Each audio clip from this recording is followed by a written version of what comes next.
ഞങ്ങളുടെ പ്രാർത്ഥന കേൾക്കുന്ന ഞങ്ങളുടെ ദൈവമേ, അങ്ങയെ ഞങ്ങൾ സ്തുതിക്കുന്നു, സ്തോത്രം ചെയ്യുന്നു. പ്രാർത്ഥിക്കുന്നവർ ഒരിക്കലും ഈ ലോകത്തിൽ പരാജയപ്പെട്ടു പോകാൻ ദൈവം അനുവദിക്കുകയില്ല.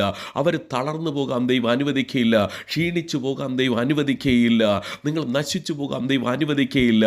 അങ്ങനെയെങ്കിൽ ഞാൻ പ്രാർത്ഥിക്കുമ്പോൾ കർത്താവെ, കഴിഞ്ഞ നാളുകൾ ഏതൊക്കെയോ സന്തതികൾ എവിടേക്കോ പരാജയപ്പെട്ടു പോയി, ദുഃഖത്തിലായി, കഷ്ടതയിലായി, നഷ്ടങ്ങൾ അവരുടെ ജീവിതത്തിനകത്ത് സംഭവിച്ചു. പക്ഷേ ഈ പ്രാർത്ഥന വെളിപ്പെടുമ്പോൾ അവരുടെ ജീവിതം ഇനിയുള്ള നാളുകൾ കർത്താവെ സന്തോഷത്തിൽ ജീവിക്കുവാനുള്ള വിടുതലുകൾ കർത്താവ് അവരുടെ ജീവിതത്തിൽ ഒരുക്കുന്ന വൻകൃപയെ ഓർത്ത് ഞാൻ ദൈവത്തെ സ്തുതിക്കുന്നു.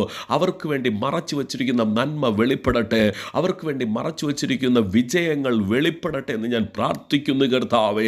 ആ ജോലിയാകാത്ത വിഷയത്തിൽ ജോലിയാകട്ടെ എന്ന് പ്രാർത്ഥിക്കുന്നു കർത്താവെ.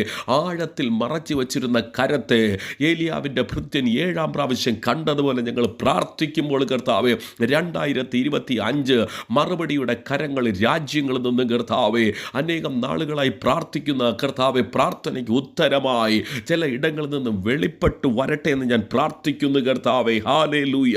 എവിടേക്കോ കർത്താവെ കഴിഞ്ഞ നാളുകൾ ആമിസ്തുതിൽ തളർന്നിരുന്ന അവസ്ഥകളുണ്ട്.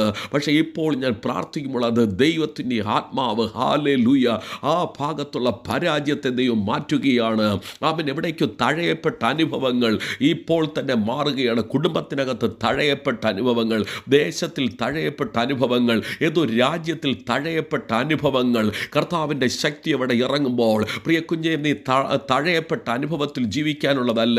നിന്റെ കുടുംബത്തിലെ തഴയപ്പെട്ട അനുഭവം ഇതാ മാറുകയാണ്. ആ ജോലിയിൽ, ആ പഠനത്തിൽ തഴയപ്പെട്ട അനുഭവം ഇപ്പോൾ തന്നെ കർത്താവ് മാറ്റുകയാണ്.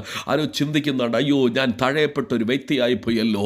എന്നാൽ എൻ്റെ പ്രാർത്ഥന വെളിപ്പെടുമ്പോൾ കർത്താവിൻ്റെ വിടുതലുകൾ അവിടെ വെളിപ്പെടുകയാണ്. നിങ്ങൾ ഇനി തഴയപ്പെട്ട് കിടക്കത്തില്ല.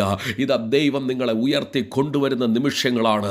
ഹല്ലേലൂയ. ദുഃഖത്തിൽ ജീവിക്കാനല്ല, ഇപ്പോൾ തന്നെ വിടുതലിലേക്ക് കയറി വരട്ടെ യേശുവിൻ്റെ നാമത്തിൽ.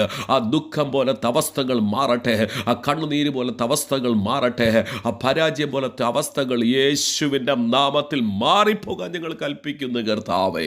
ദൈവം പ്രാർത്ഥനകൾക്ക് ഉത്തരം അയച്ചിരിക്കുന്നതിനായി സ്തോത്രം.